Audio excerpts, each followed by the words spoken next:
What if I told you Humanity once came so close to unstoppable power that God Himself stepped in to stop them?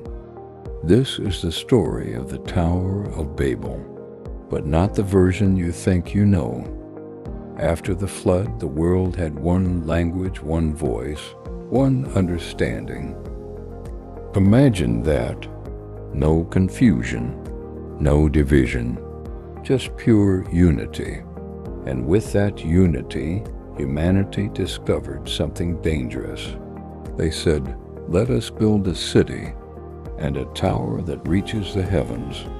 Let us make a name for ourselves." At first it sounds inspiring. Vision, progress, greatness. But this wasn't about reaching heaven. It was about replacing God. God had already commanded them to spread across the earth, but instead they chose control over obedience. They gathered in one place, united not under God, but under pride. And that changes everything, because unity is powerful. In fact, in the Bible, God says something shocking. If they begin this, nothing they plan will be impossible for them. Think about that. This wasn't just a tower anymore. This was humanity stepping into self-exaltation, believing they didn't need God at all. And here's the twist. God didn't come down because the tower was too high. He came down because the hearts were too proud.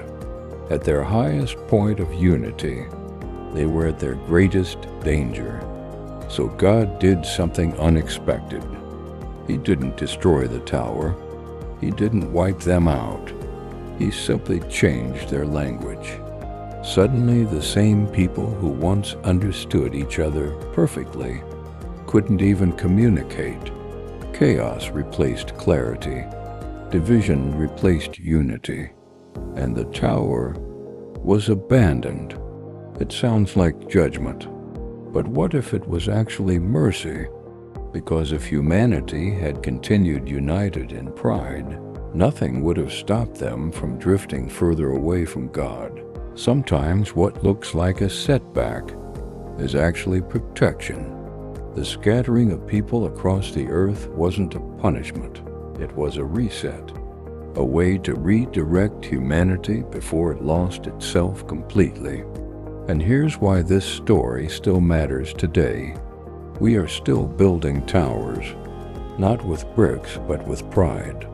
Not to reach heaven, but to replace God. The real lesson of Babel is this: unity without God leads to destruction. Success without God leads to emptiness. And a name built without God will never last. But there's hope, because the same God who scattered humanity is also the God who brings people back together, not through pride, not through power, but through Him. And that is a name worth building. Subscribe and share for more biblical insight.